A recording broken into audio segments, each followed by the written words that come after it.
Notre Dame beats UConn for the third year in a row. Those who watched my previous video know that I'm not surprised by this outcome. I never thought UConn was better than Notre Dame. Is UConn good? Absolutely. But I never understood them being ranked number 2 in the country. The AP poll is putting too much value in the number of losses a team has, and not enough value in the quality of wins. There's nothing I saw from UConn that made me think they were better than South Carolina. Because I can tell you right now, Notre Dame wouldn't have beat the Gamecocks by double digits. Sure, UConn was undefeated, but they were untested.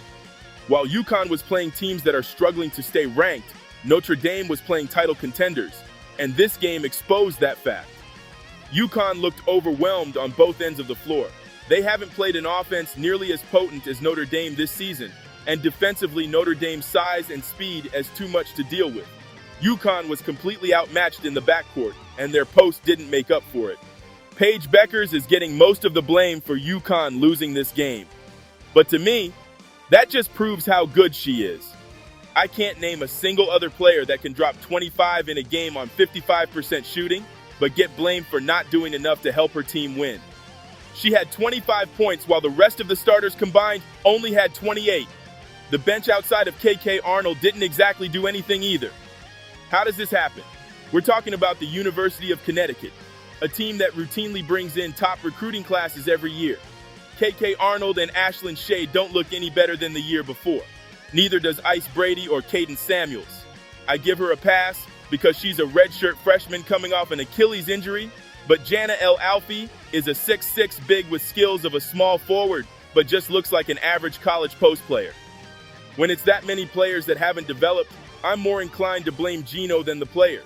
Obviously, you could make the case that Paige should have took over the game and scored 40, but that's not who she is. Paige Bueckers' career high was her first game as a sophomore, where she scored 34 points against Arkansas. She's never been the type of player to force a bunch of shots and score 1,000,000 points. And even if that was her play style, the odds of her being able to score 30 to 40 points on Hidalgo and Citron. They are the best wing defenders in the country. There's no way they would let Paige or any other guard do that. And it's amazing how much perception of a player changes after a few games. I remember before the season, people were saying Hannah Hidalgo would fall off because Olivia Miles is coming back, and it would result in her losing her first-team All-American status.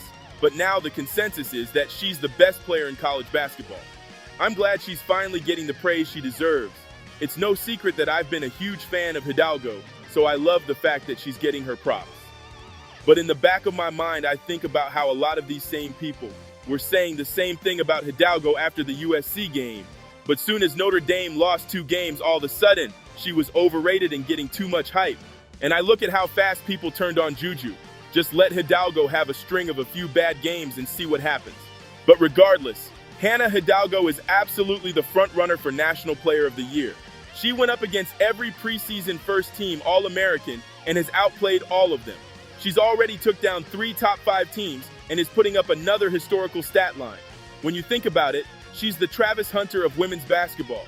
She dominates both ends of the floor and seems to never get tired. If Travis won the Heisman for being a great two-way player, hopefully they do the same for Hidalgo. If the season ended today, she would run away with the award, and as long as she keeps playing at this level, she'll most likely win it. But I do think there is a major competitor, and her name is Lauren Betts.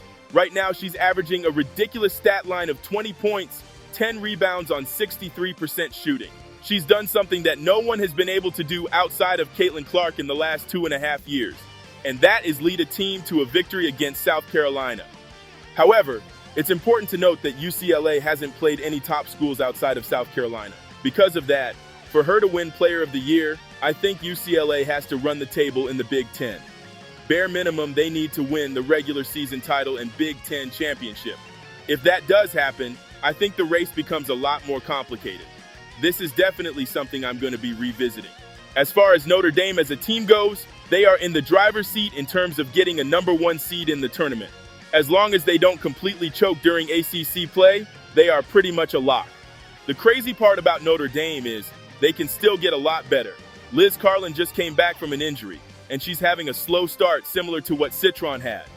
Maddie Westbeld hasn't come back, who has been a major piece for Notre Dame since 2020. And Kate Caval still hasn't gotten fully comfortable on the basketball court. As long as Notre Dame stays focused, stays healthy, and doesn't get too comfortable, they can be in the national championship game. They have everything they need. The best backcourt in the country, they'll have real bench depth when Westbeld finally comes back. And Neil Ivey has finally fixed the front court liability issues. This is the most excitement I've had for Notre Dame since 2018. And before I end this video, I just wanted to give a shout out to Liutu King. She doesn't get much shine because of Notre Dame's star-studded backcourt, but King is just as important. She averaged 19 and 10 before she took her talents to South Bend. Her role is not as big as it was in Pittsburgh, but her impact is enormous.